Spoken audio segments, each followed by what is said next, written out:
भैंसों की भी क्वालिटी, बकरा बकरी की भी क्वालिटी, उनके लिए वही चाहिए, उनकी कास्ट का। गाय में भी तो जातियां हैं ना, ये साहीवाल जात है, ये गाय की साहीवाल है, ये गिर है, ये राजस्थानी गाय है, ये गाय में भी अलग अलग होता है। तो उनका वही नंदी हो तो उच्च तैयार फसल उच्च होती है। भाई किसान खेत में बीज बोता है ना, तो अपना जो काटा है वही बीज नहीं बोता, बाजार से अच्छी क्वालिटी का बीज खरीद के बोता है ताकि फसल बेस्ट हो। बस यही है, लड़की भी अच्छी हो योग्य घराने की और लड़का भी अच्छा हो योग्य घराने का, तो संतान परम योग्य होती है। यदि बिगड़ गए माँ बाप तो संतान में पूरा प्रभाव पड़ेगा। इसलिए हम कह रहे हैं आजकल के बच्चों का तो इतना बड़ा गणित है ही नहीं। अरे महाराज आप क्या बातें कर रहे हैं, तो जो पसंद आएगा कर लेंगे, उन्हें तो भैंस पसंद आए तो भैंस से भी कर ले,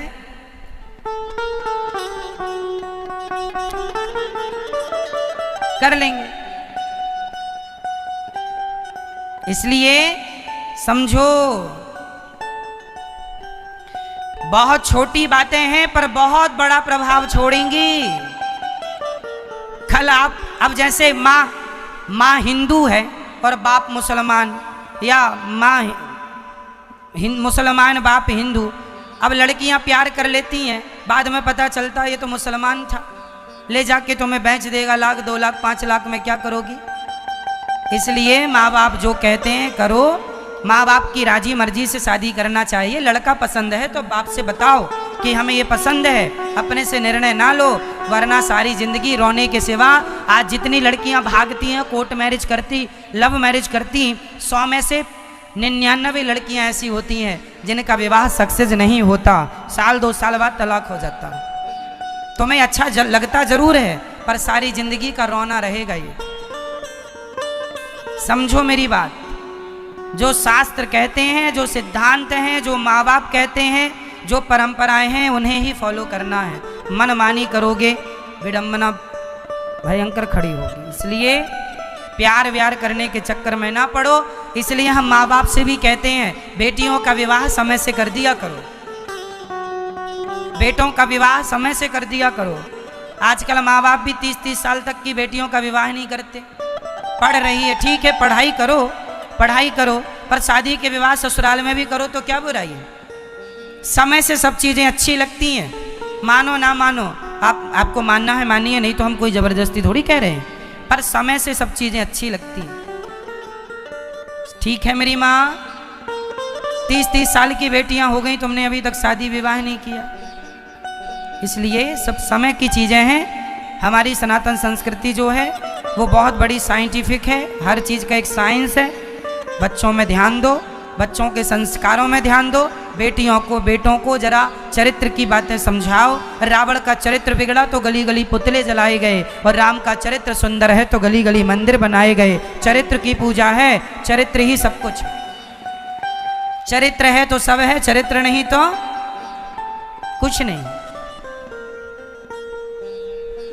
भगवान का दूसरा विवाह जाम्बवती से, तीसरा विवाह सत्यभामा से, चौथा विवाह यमुना से, यमुना मैया ये जो बह रही हैं। 5वां विवाह भगवान का मित्रविंदा से, 6ठा विवाह सत्या से, 7वां भद्रा से, 8वां लक्ष्मणा से। भामासुर नाम का एक दैत्य था, 16,100 कन्याओं को बंदी बना रखा था। 16,100 कन्याओं को, उनकी उसके चंगुल से कन्याओं को भगवान ने आज़ाद कराया। कन्याओं से कहा देवी वो अपने अपने घर जाओ। उन्होंने कहा गोविंद अब आपके सिवा कोई नहीं है, हमें स्वीकार कर लो। भगवान ने कहा ठीक है। उन 16,108 कन्याओं के कहने पर, आग्रह करने पर भगवान ने विवाह किया, और भगवान के टोटल विवाह हो गए 16,108। ये भगवान के विवाह हुए द्वारिका में। अब आगे सुनो, भगवान ने विवाह कर लिया। एक दिन रुक्मणी जी से बात कर रहे थे, हमने से विवाह क्यों कर लिया। सुंदर वार्ता भगवान ने उन्हें थामा जब वो बेहोश होके गिरी। अनिरुद्ध का विवाह वाणासुर की बेटी उषा के संग कराया, और राजा नृग पर भगवान ने कृपा की। पौंड्रक और काशी राज पर बड़ी कृपा की भगवान ने।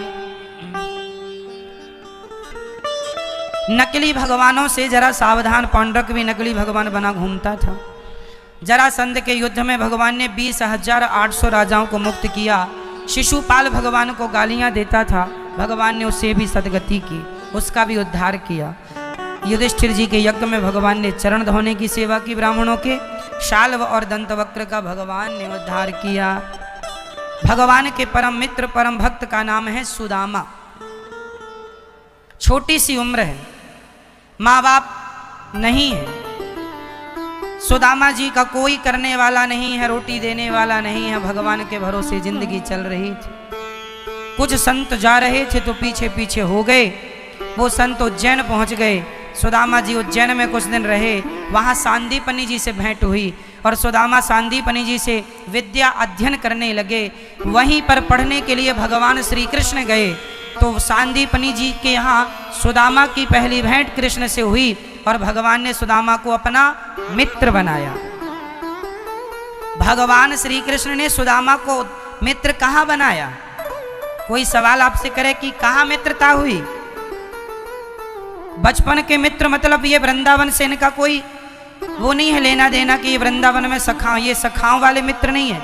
ये शिक्षा करने जब गए थे भगवान प्राप्त, तब वहाँ सुदामा से मित्रता हुई। एक आपका गांव का मित्र होता है और एक आपका स्कूल का मित्र होता है। तो ये सुदामा जी भगवान के स्कूल के मित्र हैं। गांव के मित्र तो ये मंगल, मधुसूदन, ये सब हैं, मनसुखा इत्यादि। बाकी सुदामा जी कहाँ के मित्र हैं?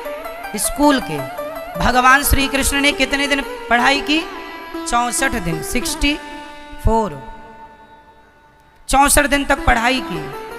और 64 दिन में सुदामा जी के संग रहे। साथ में लकड़ी तोड़ना, साथ में गैया चराना गुरु जी की, साथ में भिक्षा करना। और सुदामा और कृष्ण का बड़ा प्यार था। एक दिन कन्हैया ने हाथ बढ़ाया, सुदामा दोस्ती करोगे? हमसे दोस्ती करोगे? सुदामा ने अपना हाथ पीछे कर लिया। कन्हैया, मेरी औकात, मेरी हैसियत आपसे दोस्ती करने लायक है क्या? मैं आपसे कैसे दोस्ती कर सकता हूं? दोस्ती तो बराबर के लोगों में होती है। कहाँ आप भगवान, कहाँ मैं तुच्छ प्राणी, मुझे तो अपने चरणों का दास बना लो बस।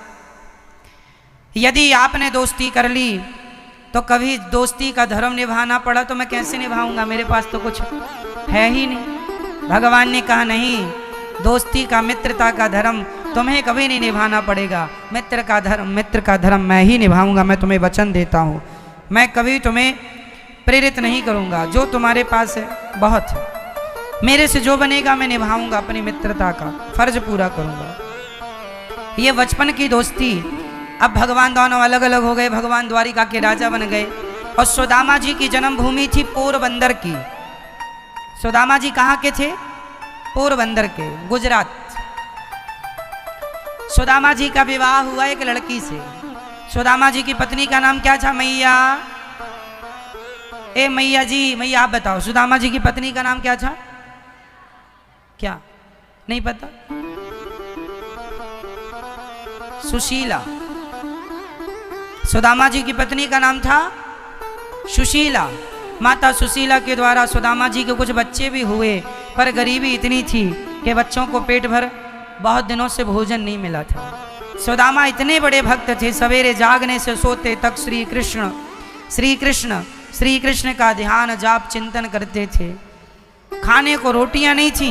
इतनी गरीबी में शायद कोई तो आपा खो बैठता, पर सुदामा जी ने इतनी गरीबी देखी कि चूल्हा तक नहीं जलता घर का, फिर भी कृष्ण की भक्ति नहीं। कोई लोग कहता क्यों? जब तुम भगवान की इतनी भक्ति करते हो तो खाने को भगवान देता क्यों नहीं है? कई लोग कहते हैं कि भगवान खाने को देगा क्या? कई लोग कहते हैं ना कि क्या भगवान खाने को देगा? तो कह दिया करो कि आप मानो ना मानो, हमें जो भी खाने को मिल रहा है ना, वो भगवान ही तो दे रहे हैं। खाने को भगवान देगा क्या? हाँ, दे ही रहे हैं। देगा क्या? दे ही रहे हैं। वही दे रहे हो। कौन दे रहा? किसान खेत में बीज बोए और फसल ना उगे तो क्या कर लेगा किसान? तो भगवान ही तो अनाज दे रहे हैं पृथ्वी से, खेतों से। नहीं, कौन दे रहा है? सुदामा इतनी गरीबी में जीवन गुजारते हैं पर जरा भी वो शिकायत नहीं करते। एक दिन सुशीला ने 4 मुट्ठी चावल मांग कर पड़ोसन से ले आई कि जब आएंगे तो दे दूंगी। 4 मुट्ठी चावल सुदामा जी लेकर चले द्वारिका। अपने कन्हैया को 4 मुट्ठी मिले तो बच्चे भूखे थे, बच्चों को नहीं दिया। सुदामा जी के पास उस समय पूरी संपत्ति के नाम पर क्या था? केवल 4 मुट्ठी चावल। सुदामा 4 मुट्ठी चावल लेकर नहीं जा रहे हैं द्वारिका, बल्कि अपनी पूरी प्रॉपर्टी लेकर जा रहे हैं, क्योंकि पूरी प्रॉपर्टी के नाम पर 4 मुट्ठी चावल ही है। भगवान को क्या देना पड़ेगा? सब कुछ, आत्म समर्पण। जो है सब आपका, तन भी तेरा, मन भी तेरा, धन भी तेरा, सब कुछ है तेरा, तेरा तुझको अर्पण। ये आप लोग कहते हैं पर देते कुछ नहीं भगवान को। सुदामा ने 4 मुट्ठी चावल लेकर चले, पोटरी बनाई, कांख में दवाई, चले। चल तो पड़े हैं सुदामा, क्या रास्ता पता है इन्हें? क्या पोरबंदर से द्वारिका की दूरी का ज्ञान है इन्हें? कोई ज्ञान नहीं। द्वारिका किस तरफ है, रास्ता कहाँ है, कैसा है, कोई ज्ञान नहीं सुदामा को। बस चल पड़े हैं, चले हैं, चल पड़े हैं। बस भक्त का काम है चलना, पहुंचाना तो द्वारिकाधीश का काम है। तुम अपना काम करो, भगवान के लिए चलने का वो खुद पहुंचाएंगे किसी न किसी विधि से। भगवान कहते हैं तुम मेरे लिए 2 कदम बढ़ाओ, मैं तुम्हारे लिए 10 कदम बढ़ाऊंगा। चलो, मैं बैठा हूं पहुंचाने के लिए। तुम 2 कदम चलो, मैं 10 कदम चलूंगा। चले सुदामा, चले। कोई पता नहीं, कांटे चुभ गए पांव में, पेड़ की छांव में बैठे कांटे निकाल रहे हैं। एक कदम नहीं बढ़ाया जा रहा है, छाले पड़ गए पांव में, पांव में छाले पड़ गए, कदम बढ़ नहीं रहे। पर जाना है द्वारिका। तब द्वारिकाधीश स्वयं रूप बनाते हैं और सुदामा जी की मदद करने के लिए गाड़ी लेकर आते हैं, बैलगाड़ी। अरे भैया द्वारिका जा रहा हूँ। बाबा कहाँ जाओगे? अरे भैया हमें भी द्वारिका जाना है। क्या तुम्हारी गाड़ी में जगह है? हाँ हाँ है। हमें बिठा लोगे? हाँ हाँ। हमसे पैसे तो नहीं लोगे? हमारे पास तो है ही नहीं, किराया नहीं दे पाएंगे। भगवान बोले नहीं जी, किराया तो देना पड़ेगा। किराया तो नहीं? अच्छा फिर तुम चलो, हम पैदल ही आ जाएंगे, हमारे पास तो किराया नहीं है। भगवान बोले नहीं, ये तुम्हारे पास तुमने कुछ दबा रखा ना, वो दे देना हमें। सुदामा बोले वो नहीं देंगे, वो तो भगवान के लिए। चले सुदामा, भगवान ने उन्हें बिठाया, गाड़ी चली। चल पड़ो आप, कोई ना कोई मददगार मिलेगा, और जो आपकी मदद करता है वो भगवान ही होते हैं। इस रूप में आप समझते नहीं है, आपको लगता व्यक्ति ने मदद की, ना, व्यक्ति के रूप में भगवान ने मदद की। हर व्यक्ति के पास भगवान उसकी मदद करने के लिए आते जरूर हैं। आदमी पहचानता नहीं, व्यक्ति पहचानता नहीं है, उसे लगता है ये तो व्यक्ति है, ना, व्यक्ति नहीं है, वो तो उस रूप में भगवान है। सुदामा जी कृष्णस्यासीत् सखा कश्चित् ब्राह्मणो ब्रह्मवित्तमः विरक्त इंद्रियार्थेषु प्रशांतात्मा जितेन्द्रियः। खुश रहने वाले, गरीबी में जीवन जीने वाले सुदामा जब कुचैलम मलिनम छामम ध्वजम धमनि संततम, कुचैले फटे पुराने वस्त्र पहनकर चले, द्वारिका पहुँचे। सारे लोग देखकर सुदामा को हंसने लगे। कौन हो? बोले सुदामा है। क्यों आए हो? द्वारिकाधीश से मिलने आए हैं। क्या लगते हैं द्वारिकाधीश? हमारे मित्र लगते हैं। खूब लोगों ने मजाक उड़ाई, अरे तेरे भी मित्र बनेंगे क्या? वो तो राजा हैं, वो तो भगवान है, वो तो बड़े हैं, तुम जैसे लोगों को क्या वो अपना दोस्त बनाएंगे? सुदामा को लगा बात तो ठीक कह रहे हैं, दोस्ती बचपन में हुई थी, अब तो राजा बन गया कन्हैया, पता नहीं पहचानता है कि नहीं। पर चलो आ गए हैं। तो पहुंचे द्वारिका नगरी में। किसी से कहा भैया क्या हमारे कन्हैया यहीं रहते हैं? हाँ हाँ यहीं रहते हैं, थोड़ी सूचना दे दो। कहना कि बचपन के मित्र सुदामा आया है। यदि वो कह दें कि मैं जानता हूं तो सूचना दे देना, यदि वो कह दें कि नहीं जानता कोई सुदामा वगैरह को तो बता देना, हम चले जाएंगे। सुदामा इंतजार कर रहे हैं, द्वार पर खड़े हैं। द्वारपाल गए और द्वारपाल ने कहा हे श्याम सुंदर, हे मधुसूदन। क्या है द्वारपाल? तब द्वारपाल ने कहा शीश पगाना जगा तन में आही जाने को आही बस के रामा धोती बड़ी सी लगी को बड़ियर पाए उपासन की नहीं सामा द्वार खड़ो ध्वज दुर्बल एक रहो चक्री सो वसुधा रामा पूछत दीन दयाल को नाम बतावत आपनो नाम सुदामा पूछत दीन दयाल को नाम बतावत आपनो नाम सुदामा। देख सुदामा की दीन दशा, कोई सिर पे शीश पगाना जगा तन में। प्रभु पाँव में कुछ नहीं, नंगे पाँव, कपड़े भी बड़े पुराने से कुचैले से और फटे से हैं। अच्छा भगवान बोले कौन है? बोले कोई भिखारी लगता है। सुदामा बोले नाम? भगवान बोले नाम क्या है? वो अपना नाम सुदामा बता रहा है। और जैसे ही सुदामा नाम श्याम सुंदर के कानों में गया, बैठे थे खड़े हो गए। रुक्मणी जी पंखा झलका रही थी, उन्हें लगा आज तक कोई इंद्र भी आ गया तो भगवान खड़े ना भये, बड़े बड़े लोग आए खड़े ना भये, ये सुदामा कौन है जिसे देखकर द्वारिकाधीश खड़े?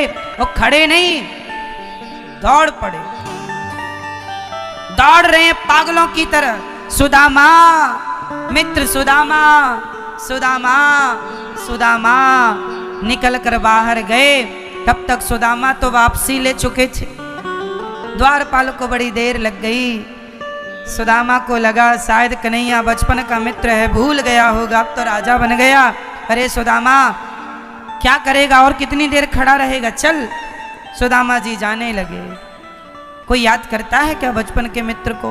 पर जब आवाज सुनाई पड़ी, ये तो कन्हैया की आवाज है। सुदामा ने पलट कर देखा तो पागलों की तरह दौड़े हुए आ रहे थे मेरे कन्हैया। सुदामा कहाँ जा रहा है? अपने मित्र से बिना मिले चले जाएगा?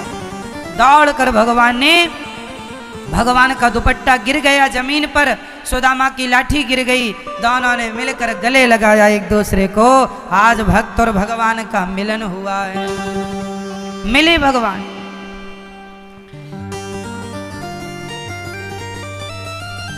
सुदामा ने कहा कन्हैया तुमने बड़ी देर लगा दी आने में। रोते हुए द्वारिकाधीश ने कहा सुदामा देर हमने नहीं, देर तो आपने लगा दी द्वारिका आने में। कोई अपने मित्र से मिलने में क्या इतनी देरी करता है? अंदर चलो। सुदामा ने कहा बस दर्शन हो गए, आज्ञा दो, जाना है। भगवान ने कहा मैं आपको कुछ देना चाहता हूं। कह दिया सुदामा ने प्रभु आपने आज मुझे जो दे दिया आज तक किसी ने नहीं दिया। क्या? आपने सारी दुनिया के सामने जो मुझे गले से लगाकर जो मेरा सम्मान बढ़ा दिया है ना द्वारिकाधीश, जो लोग मुझे भिखारी भिखमंगा कहते थे, आज आपने गले लगाकर कम से कम मुझे अपने मित्र का दर्जा दे करके बहुत बड़ा कर दिया है।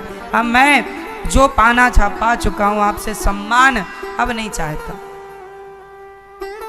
सुदामा का हाथ पकड़ के द्वारिकाधीश ले गए। रुक्मणी जी से कहा जरा जल लाओ, और जब जल लाए देखे सुदामा की दीन दशा, करुणा करके करुणा निधि रोए। पानी परत तो हाथ छुओ नहीं, नैनन के जल से मन धोए।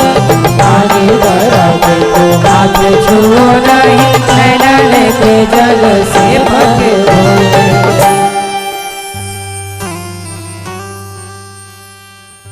दौड़ रहे हैं सारे लोग जल मिलाने में, तब तक भगवान ने नेत्रों के जल से पाद प्रक्षालन कर दिया, चरणों को धुल दिया। चरण धुल कर भगवान चरणों को अपने पीतांबर से पहुंचते हैं, पांव में लगे कांटों को द्वारिकाधीश निकालते हैं। सुख में बनते मित्र जो, सुख में बहुत मित्र होंगे, सुख में बनते मित्र जो ऐसे मित्र अनेक, दुख में बनते मित्र जो बोला लाखों में एक। इसलिए मित्र कौन? जो आपकी विपत्ति में काम आए वो आपका मित्र। और हम कहते हैं इतने लोगों से दोस्ती करते हो, एक दोस्ती कन्हैया से क्यों नहीं कर लेते? इनको मित्र बनाओ। त्वमेव माता च पिता त्वमेव, त्वमेव बंधुश्च सखा, त्वमेव त्वमेव विद्या द्रविणं त्वमेव, त्वमेव सर्वं मम देव देव। सब आप हैं।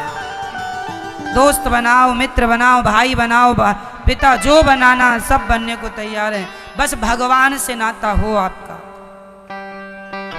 सुदामा ने जोड़ा संबंध भगवान से तो आज भी अमर हो गए, आज के लिए भी अमर है सुदामा। बिना सुदामा की कथा के भागवत पूरी नहीं होती। ये भगवान से रिश्ता जोड़ने से ये है।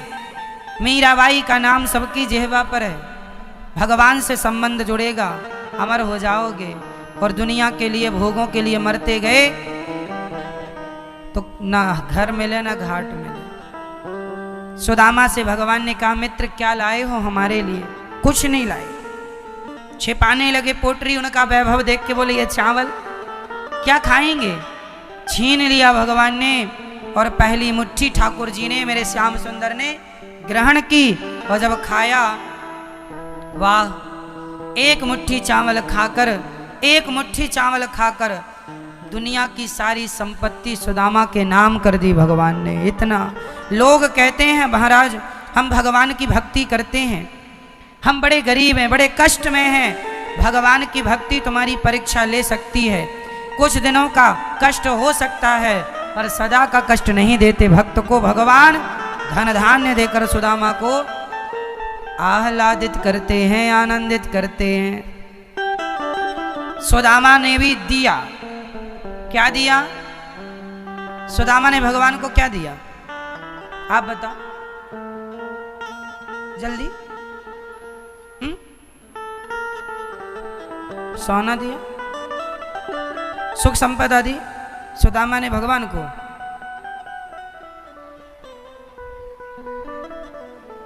ध्यान है ही नहीं, कछाओ पंचायत से फुर्सत नहीं। मैया,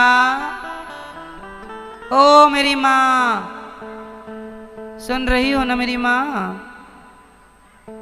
सुदामा जी ने भगवान को क्या दिया? चावल मुट्ठी भर। उसके बदले भगवान ने क्या दिया? कई लोगों की संपदा लुटा दी। भगवान कहते हैं तुम मुझे अपनी हैसियत से दो, मैं अपनी हैसियत से दूंगा। जो आपकी हैसियत है उससे आप दो, जो उसकी है तो आपको पहले देना पड़ेगा। इसलिए कहता हूं दानम दुर्गति नाशनम। सुदामा ने भगवान को अन्न दान दिया। चावल अन्न है। सुदामा ने भगवान को कौन सा दान दिया? अन्न दान। इसलिए इस धरती का सर्वश्रेष्ठ दान अन्न दान है। इसलिए कहता हूं अन्न का कण कभी बिगाड़ा ना करो। थाली में उतना ही लो जितना खा सको। ज्यादा लेके फेंक देना ये पाप है। अन्नदान करो। किसी भूखे को रोटी खिलाने का वही पुण्य है। आप एक यज्ञ कर लो या किसी भूखे को भरपेट भोजन खिला दो, यज्ञ का पुण्य एक व्यक्ति को खिलाने का। और आप सैकड़ों को खिला दें तो सैकड़ों यज्ञ का पुण्य है। इसलिए ये दास अनिरुद्ध ने मर्म को जान लिया है।